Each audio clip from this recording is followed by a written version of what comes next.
Sure. So I like to quote it, I think we stay in the safe zone as followers of Jesus when we quote Jesus who says, "Blessed are the peacemakers, for they should be called the children of God." And we are the children of God because that's who God has called us to be. But that means we must really invest in the work of reconciliation, the work of respectful conversation. Was it? I think John Wesley said we need not all think alike, but we could love alike.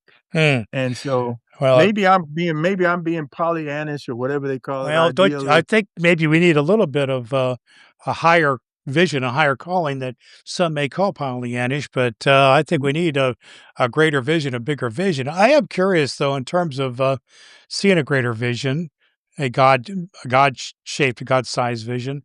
What do you what Yeah, do I you like he what are you hearing from, like you mentioned, that you're to me earlier that you're gonna be speaking to some folks in North Carolina regarding human rights and civil rights, and, what do you hear? You travel a lot and you speak a lot and you are connected to others.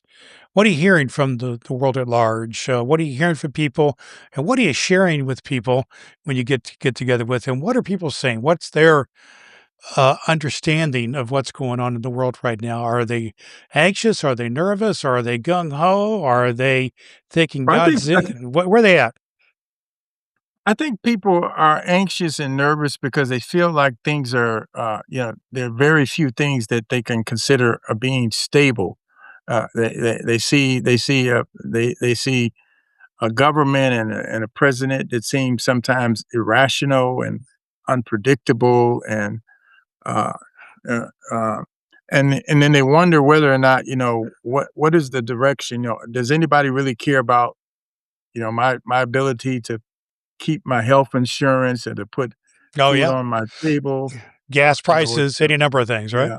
Yeah. Yeah, and so people are concerned about that, and also wondering about, you know, who is it that we are fearing so much that we have to spend all this money, rounding people up, to deport people who are students at universities because their visas expired, their student visa expired, Yeah. and they missed it by 2 months, by 2 weeks or 2 months to reapply, and so we can catch them and put them in detention for a year, or we can deport, children that are undergoing cancer treatment because their, parents have Yeah. came here without proper documentation. That we can send off our those who have volunteered to serve in the military to wars that seem to be unclear as to why we are even doing some of these things. Um, Yeah. Some whether of whether this whether it's Venezuela or now in Iran, because these things, come back to, the chickens come home to roost, so to Sure. speak. And so, Well, uh, some of this, believe Bishop, is just basic leadership principles as well. You are obviously a stellar leader, been the bishop in the church for a long time, and now you're part of an international agency of the church. So you're well versed in leadership and how to get things done. And one of the basic things of leadership is to have a vision of where you want to go and then some idea of how you're going to get there. mhm. And those type of things are not obvious in our leadership right now, are they not? Help me out here, They're just not leadership. they're not one of the leadership qualities is to build strong relationships with your closest Yes, neighbors right, and to make extra effort to make relationships with neighbors that may be far away. right, So one of the blessings I've had in traveling as a United Methodist, particularly, both as a bishop, but also being on the board for African University, and the work, Brad, that I did, around HIV/AIDS.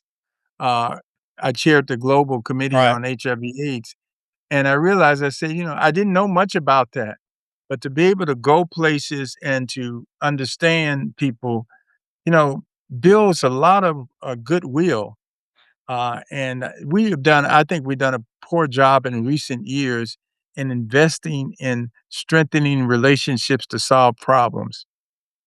And, I blame Democrats, I blame Republicans, but I'm blaming Republicans more now than Democrats because of Right. some of the things that are happening now with the threat against, voting. That they've got a bill now. This could be another Oh my episode gosh, wow. called called the SAVE Act that does everything but save anybody.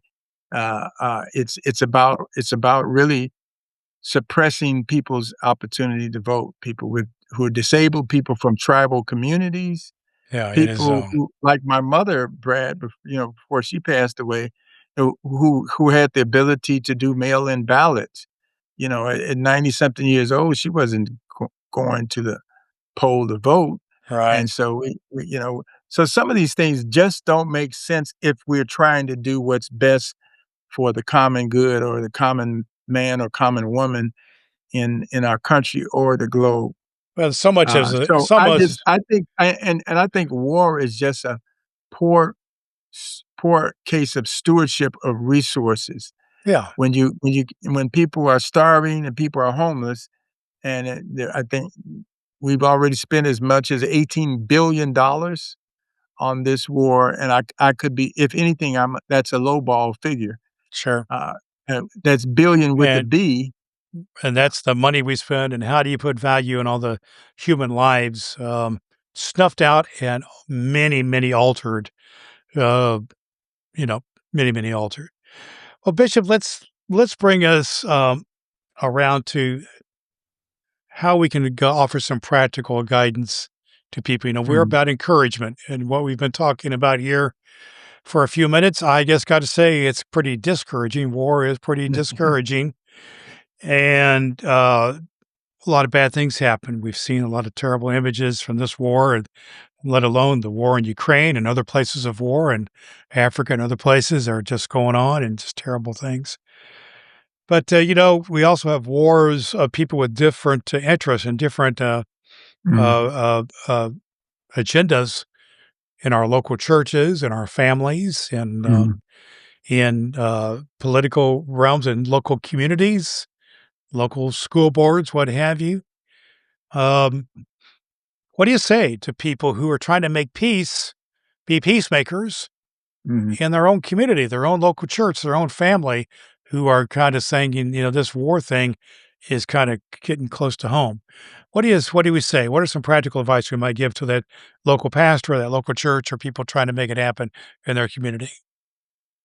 Well, I think we have to pay attention to soul care. And one of Mm, the great questions that we often ask, this is a Wesley question: is it well with your soul?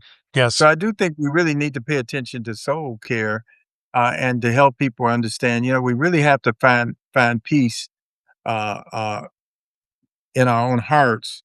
And I think people who have a heart of peace are then able to really help build beloved community where we have greater peace. So starting with peace, making peace in our homes and making peace, preaching peace.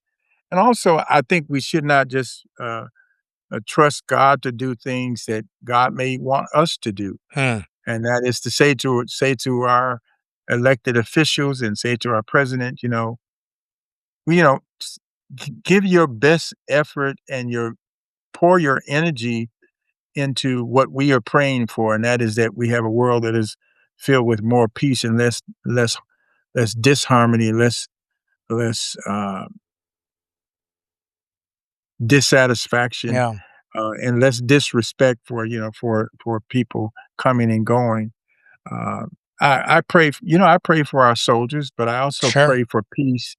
I pray for peace in the world, and I pray for peace that emanates from both from our homes and from our hearts, because I believe that peace is both an individual but also a community value, Yeah. and a global value.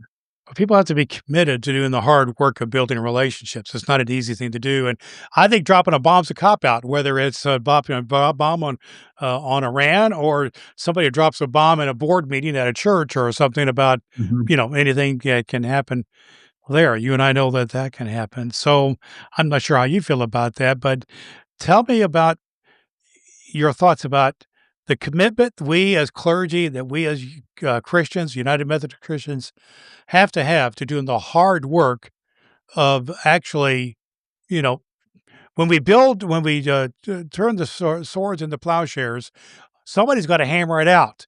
We got to Mhm. hammer it out there. We got to do do Mhm. that kind of how do we hammer out some of this stuff? How do we do the hard work of building relationships, of being peacemakers rather than peace breakers?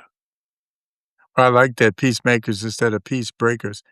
I think I often say, you've heard me say this over the years, little prayer, little power, no prayer, no power, Mm, yeah, much prayer, much power. But I'm not just a person who believes that you pray and then don't do anything. yeah, it's a I think partnership. we Yeah, should pray we should pray and ask for God for breakthrough power that we can actually experience peace, and then we should find common minds and co-conspirators for good who are saying, "What can we do to influence the building of peace, whether it's in our local church, and this means creating space for hard and difficult conversations, but also making a collective commitment to say, we are going to solve problems without vitriol, without making people who may disagree with us the enemy, or without investing our resources in what you said rightfully so is a cop out. It's a cop out to sure. pour millions into militarizing our building up our military complex and spending too few dollars in uh, what we call soft diplomacy. So when we cut dollars, Brad, from U.S. aid and talk about the United States, and when we cut dollars from the United Nations, where there are 193 countries trying to come together to maintain peace, and we say we don't want to invest in that, then it makes it easier for us to just decide to drop bombs Yeah, as opposed to making strong commitments to building relationships. And that translates all the way down to the local community, whether it's sure. your local school board or whether it's your county offices or your sheriff's department. What does it mean to elect good leadership that knows how to engage in ways of solving problems that don't result in uh, making everyone enemies and war at every level, whether it's war between individuals, war of words, or the Yeah, war of policy, sure. or the grabbing of power. Right. Just two more things We need for a, you. we also need, I think, a healthy dose of humility. Oh, yeah. Well, let's go there It's for a hard second. to it's hard to have war if you've been called to wash someone's feet. Yeah.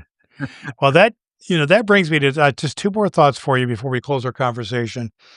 It goes to the humility question that you mentioned there, the humility issue that you mentioned there, because I know a few years ago you were able to spend a couple of minutes with the President of the United States, President Biden, and we've shared about that in an earlier episode. Really a cool experience that you had. But let's just say that you had the opportunity to have an audience for just a few minutes, 2 to 5 minutes with President Trump, and you wanted to share with him a word about being humble or anything along that line. What were some of the things that you might share with him? Well,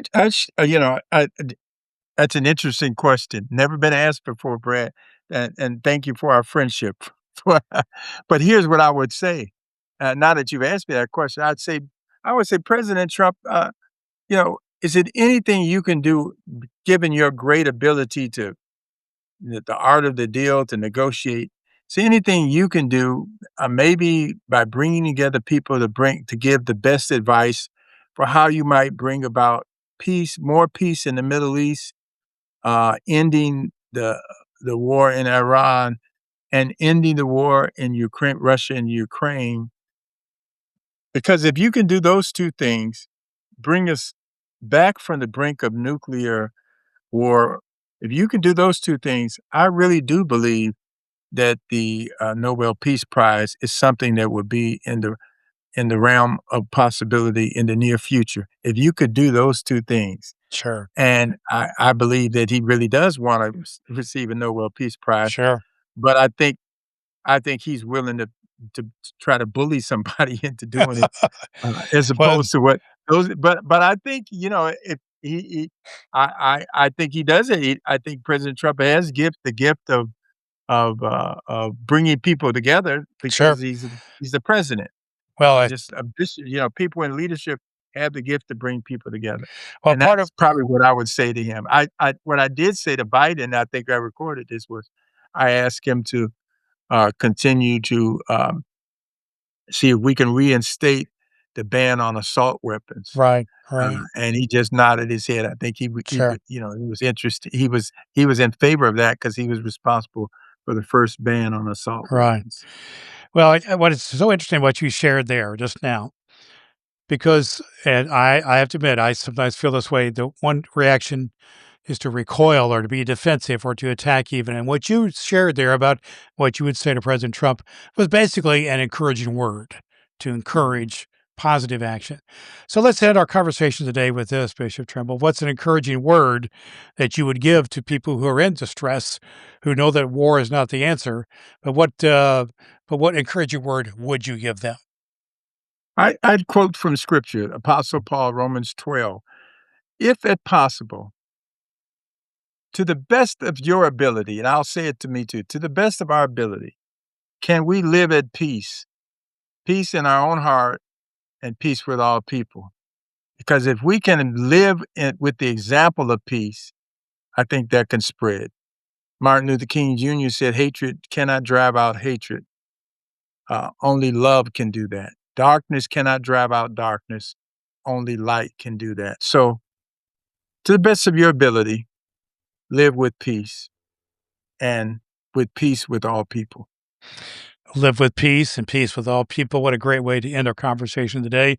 We'll just say that, Mr. Trimble, you always encourage me because I've been kind of little in a funk a bit about this whole war situation. Still am, still will be to a great degree, Mhm. but you've been encouraging to me, and I know you've been encouraging to our audience because that's what we're all about here on the To Be Encouraged podcast. So you've been listening to Bishop Julius C. Trimble from the To Be Encouraged podcast. I'm your co-host, Reverend Dr. Brad Miller. This indeed is the podcast where we look to offer an encouraging word to an often discouraged world.